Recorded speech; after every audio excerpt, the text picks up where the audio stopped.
ये कौन सी थ्योरम है?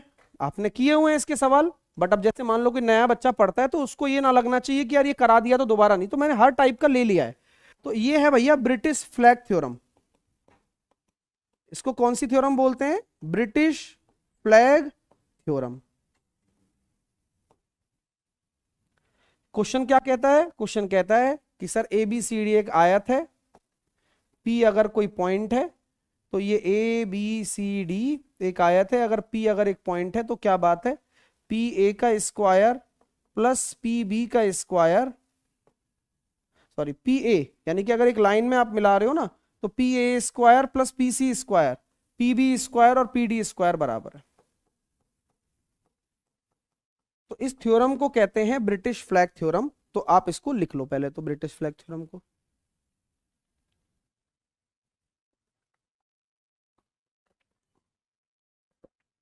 ठीक है भाई, चलो सर ब्रिटिश फ्लैग थ्योरम हो गई यहाँ पे। अब कंसेप्ट को लगा दो, बस वैल्यू पुट कर दो। 98 का स्क्वायर, 21 का स्क्वायर, 91 का स्क्वायर। देखो दोस्तों, 8 8 64, एक एकम एक तो 5, 5 में से अगर एक गया तो 4। अब 4 आएगा तो कब आएगा? 8 8 64 पर भी आ सकता है और 2 दूनी 4 पर भी आ सकता है। तो आपको जब भी अगर सॉल्व करने में तकलीफ आए तो मैं आपको एक बहुत अच्छा तरीका बताता हूं। आप इसको इधर ले आओ और ए स्क्वायर माइनस बी स्क्वायर से ही सॉल्व करो।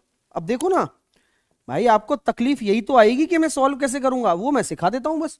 तो ए प्लस का भी और ए माइनस का भी, ए प्लस का भी हो रहा है 189, ए माइनस का भी हो रहा है 7, ठीक है, और ये हो जाएगा 21 गुणा 21।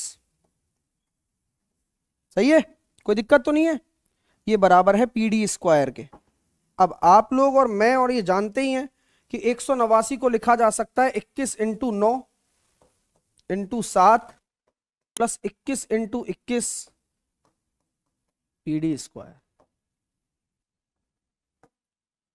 पी डी स्क्वायर बराबर 21 को कॉमन ले लिया, 63 और एक 64 कर दिया,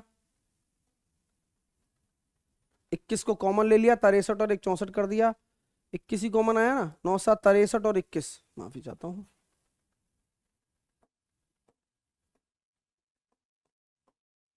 84 आ जाएगा कॉमन। तो पीडी की वैल्यू निकल कर आ गई 21 बाहर, 4 का 2 बाहर।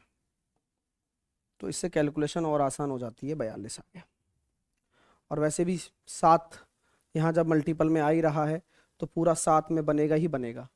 हाँ, अब आप इसका कहेंगे सर इसका शॉर्टकट भी बता देते आप। तो बेटा इसका शॉर्टकट बड़ा सिंपल था। आप में से कितने बच्चों को ये समझ में आ रहा है इस शॉर्ट ट्रिक के साथ में कि ये भी 7 का गुणज है, ये भी 7 का गुणज है, ये भी 7 का गुणज है। तो निश्चित तौर पर पीडी भी आपका जो होगा वो 7 का गुणज होगा। तो इसमें फिर पेन चलाने की जरूरत भी नहीं पड़ती आपको। अगर आप थोड़े से भी समझदार हैं तो आप ये चीज भी लगा सकते हैं।